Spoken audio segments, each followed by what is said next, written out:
हैं। आपको बता दें कि वैभव से फेबा मामले में ईडी पूछताछ करेगी।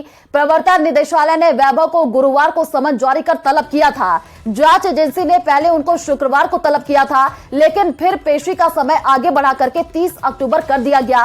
प्रदेश में होने वाले विधानसभा चुनाव से पहले वैभव गहलोत पर ईडी की यह कार्रवाई बहुत ही खास मानी जा रही है।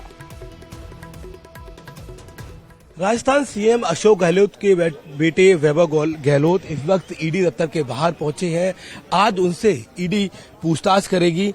उनको काफी दिनों पहले नोटिस दिया गया था। दरअसल फेमा प्रावधानों के उल्लंघन का वैभव गहलोत पर आरोप है। ईडी ने पिछले महीने एक बयान जारी किया था, जिसमें कहा था कि ईडी ने विश्वसनीय जानकारी के आधार पर जांच शुरू की, जिसमें Triton hotels and resorts private limited के शेयर मॉरिशस की एक कंपनी शिवनार होल्डिंग्स लिमिटेड ने ज्यादा प्रीमियम देकर खरीदे, जिसे फेमा प्रावधानों का उल्लंघन करते हुए कई बार संशोधित किया गया। ये भी पता चला कि ट्राइटन समूह विदेश से हवाला लेन देन में शामिल रहा है। छापेमारी में करीब 1.25 करोड़ रुपए बरामद किए गए और इलेक्ट्रॉनिक गैजेट से पता चला समूह द्वारा लेन देन में बड़े पैमाने पर गड़बड़ी है और बेहिसाब मिले कैश को होटल बनाने में निवेश किया गया। रतनकांत शर्मा जो वैभव गहलोत के बिजनेस पार्टनर रहे हैं, उनसे पूछताछ की गई थी और उसके आधार पर ही वैभव गहलोत को नोटिस दिया गया था। दरअसल भारतीय जनता पार्टी के सांसद किरोड़ीलाल मीणा ने आरोप लगाया था कि जयपुर के एक होटल का स्वामित्व ट्राइटन होटल्स के पास है। वहीं वैभव गहलोत इस मामले में ईडी के आरोपों का खंडन कर चुके हैं। उनका कहना था कि 12 साल पुराने मामले में उन्हें जानबूझकर फंसाया जा रहा है।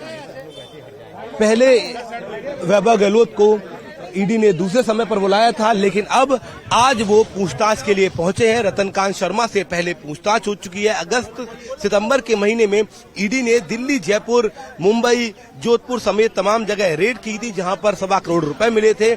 और उसी मामले में जब रतनकांत शर्मा से पूछताछ की गई तो उसमें वैभव गहलोत का नाम आया और आज वैभव गहलोत यहाँ पर पूछताछ के लिए पहुंचे हैं। राजस्थान में इस वक्त चुनाव हो रहे हैं, सियासी तपिश पूरे राजस्थान में है और वहीं वैभव गहलोत से पूछताछ निश्चित तौर पर सियासत का बड़ा मुद्दा बन चुकी है। मेरे सहयोगी सोनू के साथ शिवम प्रताप, नेटवर्क 18, दिल्ली। तो कोटा दक्षिण विधानसभा क्षेत्र के भाजपा प्रत्याशी और विधायक संदीप शर्मा के चुनावी कार्यकाल के उद्घाटन के दौरान शक्ति प्रदर्शन किया गया। भारी भीड़ को देखते हुए पुलिस ने तलवंडी चौराहे पर एक तरफ के रास्ते को बैरिकेड्स लगा करके बंद कर दिया। कार्यालय के उद्घाटन के दौरान विधायक मदन दिलावर, चंद्रकांता मेघवाल, अशोक डोगरा सहित कई भाजपा नेता व कार्यकर्ता भी शामिल हुए। इस दौरान उन्होंने कांग्रेस पर जम करके हमला भी बोला और कहा कि इस बार बड़े अंतर से भाजपा की जीत होने वाली है। सत्य है कि इन 5 सालों में चंबल गार्डन को कूड़ा गार्डन बना दिया गया और सारा काम डाउन स्ट्रीम के किया, जबकि अप स्ट्रीम पे बहुत सौंदर्यीकरण के काम हो सकते थे। वहाँ कब्जे हो रहे हैं। वहाँ ये स्थिति है कि सरकार पूरी तरीके से आंख बंद करके बैठी हुई है। किशोरपुरा समाज में भी यही स्थिति रही, वहाँ पर भी सरकार के द्वारा 50 करोड़ रुपए स्वीकृत कर दिए गए।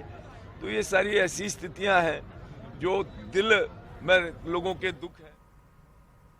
तो चलिए अब बात करते हैं सुजानगढ़ की, जहां भाजपा प्रत्याशी संतोष मेघवाल से नाराज भाजपा नेताओं ने कृषि उपज मंडी के सामने बैठक का आयोजन किया और कांग्रेस से संतोष मेघवाल को टिकट देने पर असंतोष जाहिर किया है। इस मौके पर ग्रामीण क्षेत्र के कई बीजेपी नेताओं के साथ स्थानीय लोगों ने अपनी बात रखी है और बैठक के अंत में 31 सदस्यों की कमेटी का गठन किया गया, जो प्रदेश नेतृत्व के साथ बात करके आगामी निर्णय लेगी।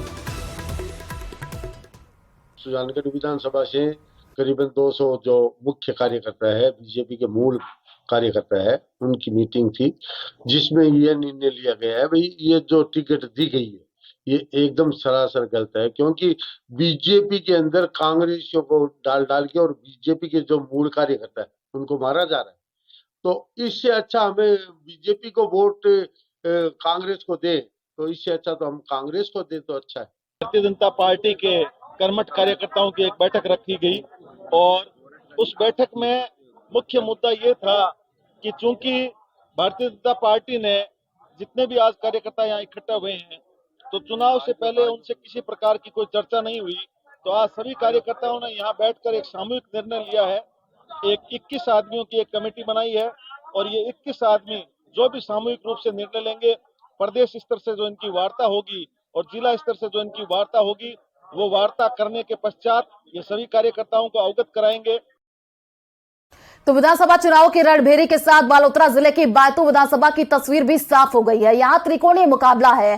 कांग्रेस से पंजाब प्रभारी और सीडब्ल्यूसी सदस्य हरीश चौधरी के ऊपर एक बार फिर विश्वास जताते हुए चुनावी मैदान में उतारा है और हरीश चौधरी ने अपना प्रचार प्रसार भी शुरू कर दिया है। हरीश चौधरी ने कहा कि वो 5 सालों में हुए विकास कार्यों को लेकर के जनता के बीच जाएंगे। साथ ही ये भी कहा कि उन्हें विश्वास है कि बैतूल की जनता उन्हें अपना आशीर्वाद देगी। आगे उन्होंने क्या कुछ कहा, देखिए इस रिपोर्ट में।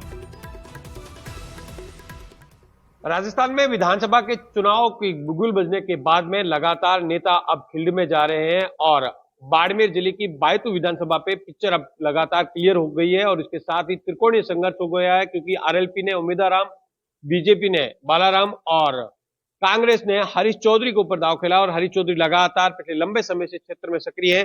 उनसे बातचीत करेंगे किन मुद्दों को लेकर के इस बार विधानसभा में जा रहे हैं।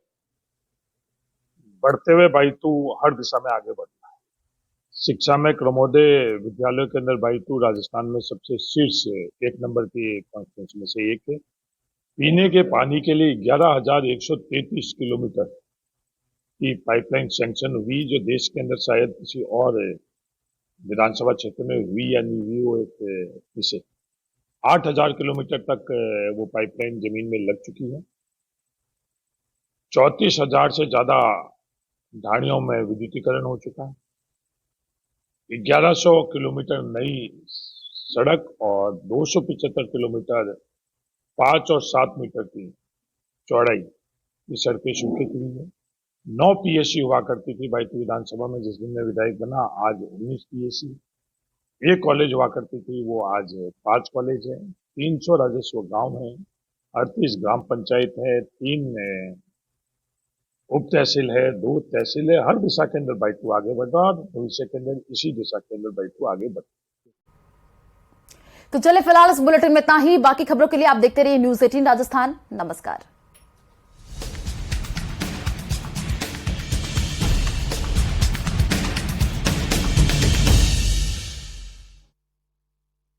नाम से तो कई।